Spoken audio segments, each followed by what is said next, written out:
Buenas noches, estamos nuevamente con ustedes en un nuevo programa de La Voz de los Invisibles con Adelma Molinari. Hola, bueno, Adelma. Gracias y buenas noches. Buenas noches. Bienvenidos todos. Y con dos amigos que ya han estado en otra oportunidad. En el caso de la licenciada Capurro no ha estado en el programa, pero sí detrás de cámara en otra oportunidad. En el caso del doctor Horacio Jofrega Aliber, ha estado en otras oportunidades con nosotros, son amigos de la casa.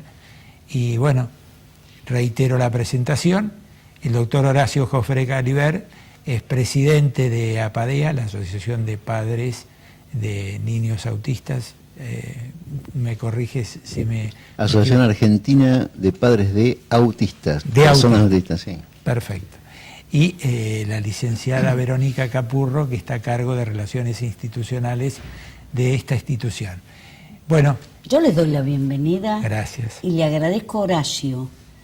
Y le digo por qué. Porque se han ido planteando una cantidad de cuestiones, ¿no es cierto? Y muy difícil fue todo el tema de entender qué es esto del autista, después del TGD. Muchísimo nos costó, pero no importa. Lo que me parece maravilloso es que esta asociación que vos presidís, Horacio, persiste, sigue discutiendo y planteando y proponiendo, porque todavía no está hecho todo, ¿no es cierto? Te lo dice alguien que empezó por el año 70 y algo, con esto 60 y algo, y que parecía que era inalcanzable. Hoy nos encontramos con asociaciones, con grupos que realmente están informando, están trabajando para que la comunidad pueda comprender e integrar. Hace un ratito yo le decía a Horacio, fuera de cámara, cuando nosotros empezamos a trabajar con esto, decíamos, la comunidad no comprende, pero después nos pusimos a hacer una retrospección o una introspección y nos dimos cuenta que nosotros mismos no comunicábamos a la comunidad. Entonces, ¿qué podíamos pretender? Y hoy sí podemos decir que hemos caminado bastante, ¿no? ¿No es cierto, Horacio? Muchísimas gracias, Adelma. Bueno, Adelma es una institución para todas las instituciones, y especialmente para los padres y los movimientos asociativos. Y en la mística de APADEA hay una cosa muy importante que acabas de decir, esto qué bueno que lo compartamos y con el público que está en este tema y en estas causas, en estas luchas. Eso que alguna vez se dijo un escritor, ¿no? Las utopías son realidades futuras. Exactamente. Para nosotros en tu época, cuando empezamos, yo era, bueno, recién empezaba con el tema de mi hijo, ya tiene 30 años, que nos conocimos de Adelma luchando un poco, entre otras tantas cosas, por la 24.901, que fue la mayor conquista que ha tenido este país en plena etapa de neoliberalismo, como siempre decimos. Fíjate cómo de aquella época a hoy todo lo que se avanzó. Hoy son realidades concretas de esas utopías que teníamos en aquel momento. Se van cumpliendo, ¿viste? Y sigamos teniendo utopías. Sigamos, sí. ¿No, Verónica? Sí, Verónica, si me permitís, Horacio, me parece que es importante transmitir algunas experiencias, que era lo que recién le preguntaba a ella, porque la gente, en mi caso, atiendo asuntos legales, igual a vos te pasa, la gente viene con mucha tensión, con mucha preocupación, porque no encuentra solución, no encuentra contención, no solamente afectiva, sino que no encuentra la forma de encaminar la educación de sus hijos cuando tienen una problemática de estas características. Y fuera de cámara, Verónica me estaba diciendo de que podía transmitir una experiencia y me parece que sería muy útil que lo hagas. ¿Por qué no lo comentas? Bueno, ante todo, muchas gracias por la invitación. Bueno, lo que decía Adelma, yo ante todo, bueno, soy mamá, trabajo también con Jofre y bueno, realmente muchísimo para agradecer a las organizaciones que han hecho que hoy en día podamos hablar de educación y podamos soñar con una integración total, ¿no? Hay mucho para andar, pero... Sigamos agradeciendo al futuro, porque se van a ir sumando, vas a ver vos. Totalmente. Yo sé que, no sé, hoy, si bien hay mucho para trabajar en temas laborales, en temas educativos, la verdad es que no tengo que estar Sé que existe un tratamiento que mi chico puede llevar adelante, sé que existen obras sociales que lucharemos o no lucharemos para ver a ver si los cubren, pero la verdad es que la ley está y bueno, tienen que ver con los que estuvieron antes, ¿no? Y que hoy encima, bueno, pueden acompañar y hacer parte de lo que viene. Con respecto a la experiencia con integración, bueno, particularmente yo tengo un chiquito de 6 años, él tiene síndrome de Down y algunas características de TGD, por eso, bueno, pude compartir ambos mundos. Estuvo integrado en un jardín común a partir de los 2 años. La verdad que la experiencia fue realmente muy rica, fue un jardín privado. Fue rica tanto para los padres, para la institución, para mi nene. Nunca me voy a olvidar que por ahí un papá de uno de los chiquitos me dice, ¿sabes, Verónica? Tengo posibilidad de tener un proyecto laboral y en base a la experiencia ha sido tan buena que me gustaría poder contratar a chicos con discapacidad intelectual. Para lo cual... ¿Cómo es despertar estas cosas en los otros, no? Exacto. ¿Sabes una cosa? Me estoy acordando. 1964, yo empezaba con este tema. Era una nena de pañales, pero bueno. ¿Sabés qué él nos decía? A los chiquitos los llevan al jardín común. La doctora Coriat, que era una loca en ese momento. ¿Cómo decía eso? Que se pudieran integrar.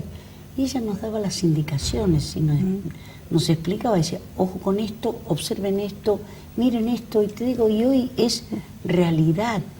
Entonces, qué hermoso es que puedas decir esto, que se puede, y que vamos a avanzar y que se va a sumar mucha gente. Así que, Verónica, gracias por tu testimonio. Igualmente la experiencia no termina ahí. No, bueno. Por eso yo quería que vaya avanzando. No importa, pero... que avance, porque... ¿Cómo no? O sea, sí en un jardín privado, sí en un jardín con pocos chicos, en un jardín en donde tuvimos que hacer mucho esfuerzo como familia para poder sostener la matrícula, ¿no? Porque, bueno, eso no es algo que cubran las obras sociales, eso es un esfuerzo personal. A partir de allí, después, cuando él iba creciendo, a los 6 años, nosotros lo que decidimos antes de que él poder conseguir un jardín en donde pudiera seguir primaria. Entonces, a partir de ahí empezamos a elegir, se empezaban a restringir, porque la verdad es que no hay muchos colegios con proyectos de integración. Nosotros como familia habíamos decidido que queríamos que el lugar quisiera tener, hacerle un lugar a Bruno, ¿no? No simplemente ir y porque existe una ley, golpear una puerta y entrar, sino que tenía que haber un proyecto, ¿no? En donde, claro, no por imposición, sino por convicción. Exacto, exacto. Nos costó mucho. La verdad que nos costó muchísimo conseguir una institución, y la institución que conseguimos tenía 37 chicos, juntos con Bruno, en un aula muy chiquitita. La verdad es que un colegio mucho pulmón, y sinceramente no pudimos sostener la escolaridad. Para un chico con dificultades, a partir de que va avanzando su desarrollo, necesita algunos apoyos, y realmente tener 37 compañeros, más 2 maestras, más otros compañeros.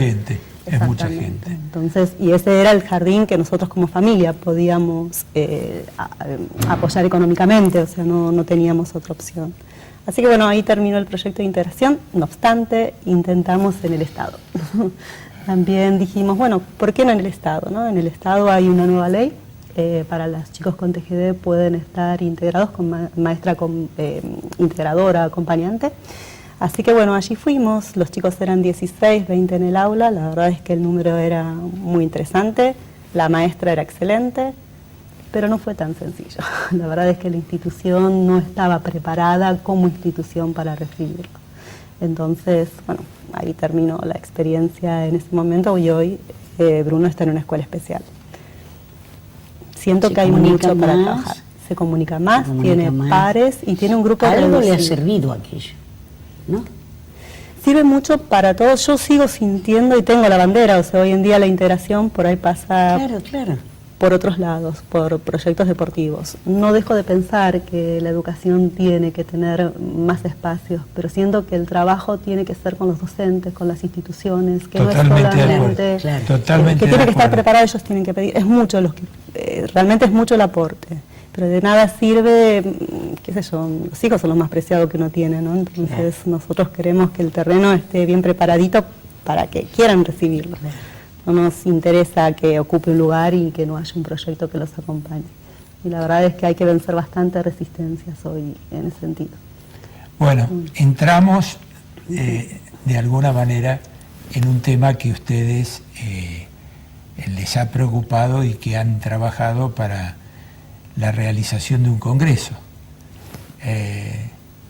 que es el problema de la judicialización de la discapacidad.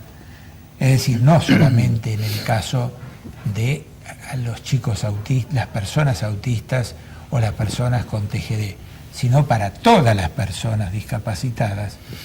Y bueno, yo por lo menos tengo alguna experiencia en eso, pero me interesaría saber qué idea tienen ustedes ahora, cómo han enfocado esto, y bueno, darles también la posibilidad de que esto se pueda empezar a debatir, ¿no?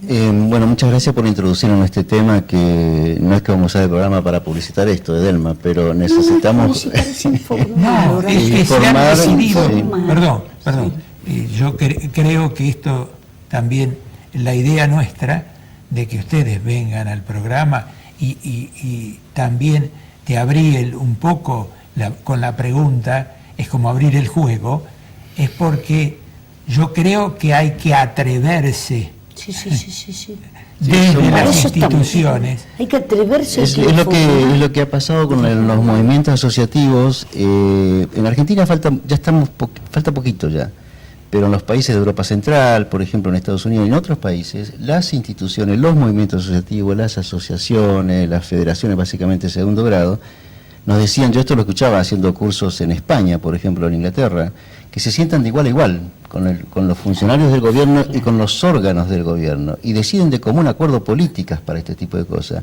Este es el gran avance, que nosotros somos militantes ONGistas en esto, nos hemos dado cuenta el gran bien que está sucediendo en el país, no solamente en la discapacidad, en muchos sectores, pero hablemos de lo nuestro concretamente para focalizar el tema de judicialización. Delma sabe mucho de esto, del 96, que tenemos la 24.901-97, exactamente la aplicación.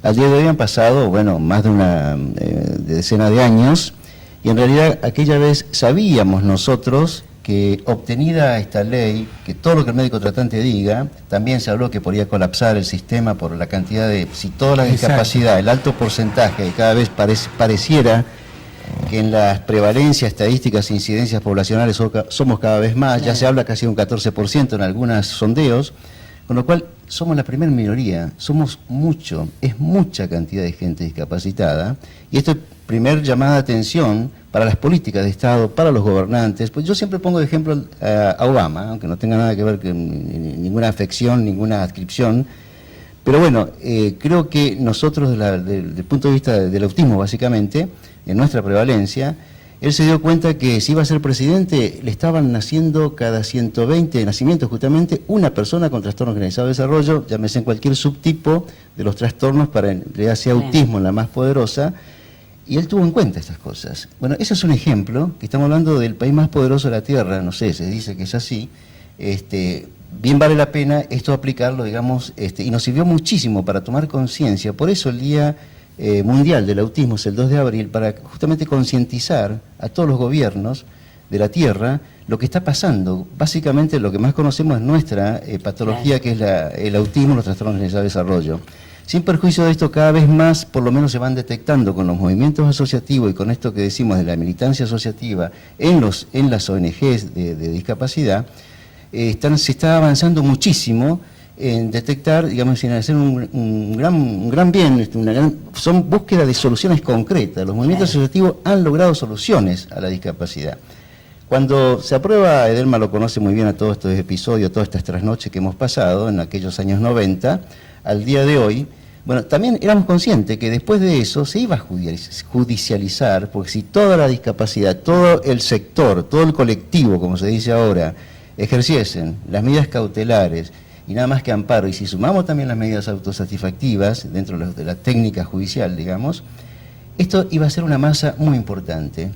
Y de a poquito fuimos hablando en algunos sectores en los últimos años, y creo que es momento de que analicemos, de que racionalicemos, de que pensemos dónde estamos parados, Edelma, después de tantos años, cuántos juicios tenemos, digamos, tener una visión de cómo está la cosa, y tiene mucho que ver el Poder Judicial en esto, porque es la ley que logramos para las prestaciones básicas, no es una ley de discapacidad, sino que nos arregló, es la ley del bolsillo, es decir, que a través de la judicialización pudieron pagarnos los tratamientos.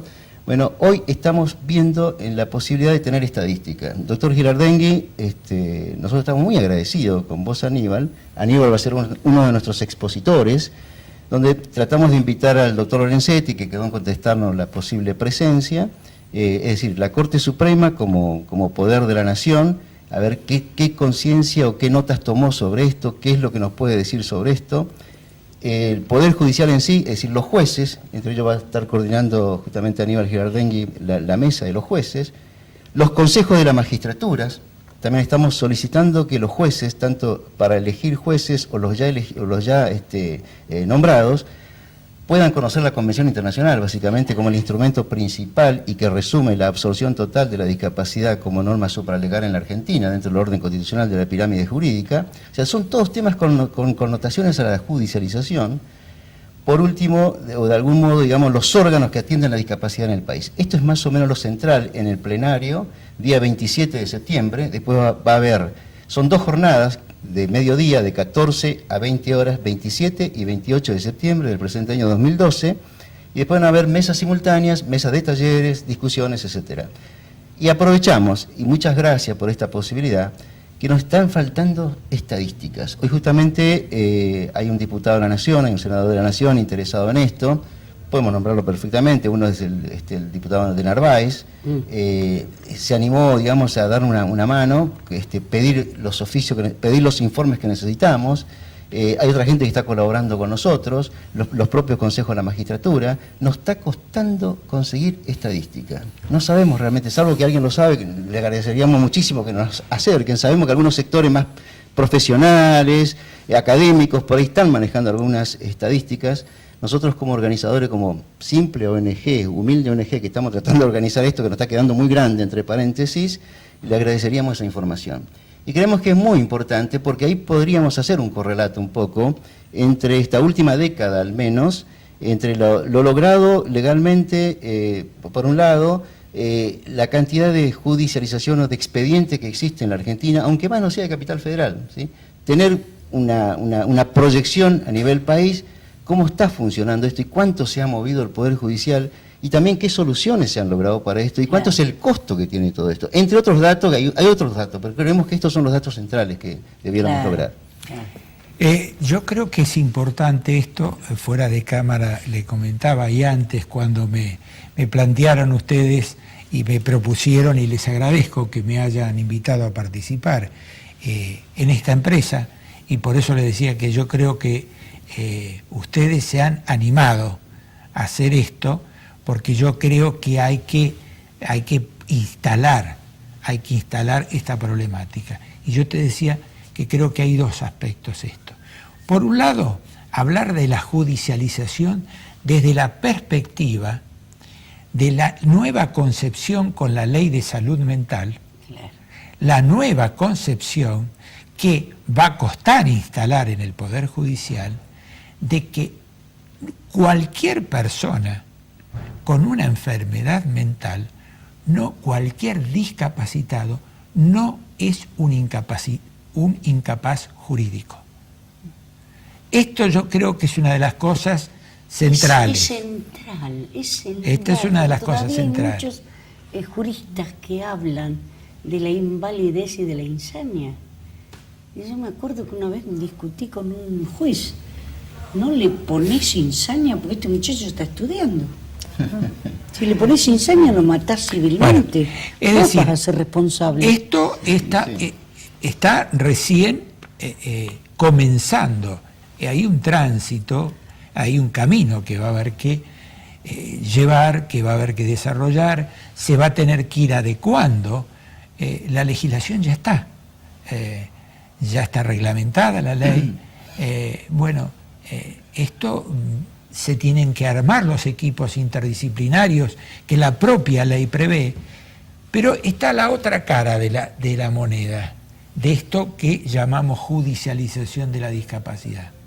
Esto que decías de la necesidad de entablar recursos de amparo. Y yo me animo, a título personal, a señalar de que lamentablemente las personas con discapacidad y sus familiares se vieron obligados antes y hoy más que nunca a ir por la vía judicial, a optar por la vía judicial. ¿Por qué? Porque en general las obras sociales, en general las instituciones, el Estado, desde el propio Estado, y todavía no han tomado conciencia de que hay una convención que ampara a las personas discapacitadas, que hay un sinnúmero de leyes y que la Argentina es pionera en materia de legislación que ampara a las personas con discapacidad. Entonces, yo creo que valoro y realmente me dio gran satisfacción de que ustedes se hayan decidido a instalar esta problemática. Me parece genial. El solo hecho de hacerlo. Así bien Sí, la sí. fecha exactamente, dónde. Reitéralo, por favor, ¿se el puede lugar. ver ese Sí, afichecito? ahora la producción Sí. va a pasar directamente, lo van a bajar muy por bien. internet y van a pasarlo, pero de cualquier manera yo te pediría, Horacio, ¿Puedo hacer que un nos cortecito? reiteres. Yo Sí, siempre Adelma. siempre interrumpo. Es mi Vos no misión. interrumpís nada, vos sos una Es institución. es mi misión. Hablando con Aníbal, él me dice, estoy tan cansado de hacer amparos. Y yo le digo, es lógico, si se cumpliera la ley no tenés por qué estar haciendo amparos. Y ahí surgió este programa. Es un tema de la judicialización, porque los Sí. papás básicamente quienes padecemos todo este Claro. enredo, digamos, este dispendio normativo de algún modo que es bueno, es positivo, pero es un dispendio al fin. Una de las cosas de estas jornadas que se van a realizar, insistimos, 27 y 28 de septiembre, Colegio Público de Abogados de la Capital Federal, en Avenida Corriente, la más porteña, y Uruguay, ¿sí? 27 y 28, de 14 a 20 horas. Decía un poco esto, nos preguntamos los padres, ¿hasta cuándo va a haber judicialización? Y lo que decía el doctor Aníbal Girardengui, Claro. quizás va a servir para varias cosas. Enumero nada más que dos conceptos lo que puede servir esta judicialización, estas jornadas. Si tenemos la Corte Suprema como máximo poder del Estado, el Poder Judicial, etcétera, primero para una cuestión de docencia, una cuestión de que existen sobradas leyes en la Argentina, somos ejemplares de la cantidad de leyes de discapacidad que tenemos. Hay paradigmas que hay que cambiar, que algún sector cambió, otro no cambió. Creo que lo más adelantado acá son los movimientos asociativos que vienen cambiando estos paradigmas a través de la Convención Internacional. Bárbaro. Porque como bien apunta el doctor Girardengui, con esto creo que tenemos que terminar, Sí, de algún modo, convención por un lado, un plexo normativo enorme por otro lado, simultaneidad de leyes por todos lados, y falta mucha docencia. O sea que estas dos jornadas al menos que sirvan para iniciar esta cuestión de empezar a emprolijarnos, a informarnos de todas las cosas buenas que tenemos. Internalizar, incorporar. Y esta utopía que ya es una realidad Exactamente. totalmente, Bien. ¿no? Hasta el próximo programa que ya va a ser un poquito Gracias. más realidad aplicar todo esto. Bueno, Muchas les gracias. agradecemos mucho la presencia de ustedes. Lamentamos mucho que es muy limitado el tiempo, pero como siempre saben que esta es su casa y está a disposición de ustedes y de la institución. Después de la jornada Muchas sería gracias. interesante que vuelvan. Los vamos a esperar. Sí. ¿eh? No, muchas gracias a ustedes por todo lo que hacen. Muchísimas gracias en nombre de todos nuestros representados, nuestros asociados y básicamente nuestros movimientos asociativos. Gracias. Buenas noches y como siempre, a ustedes los esperamos en el próximo programa. Adelma. Gracias y buenas noches.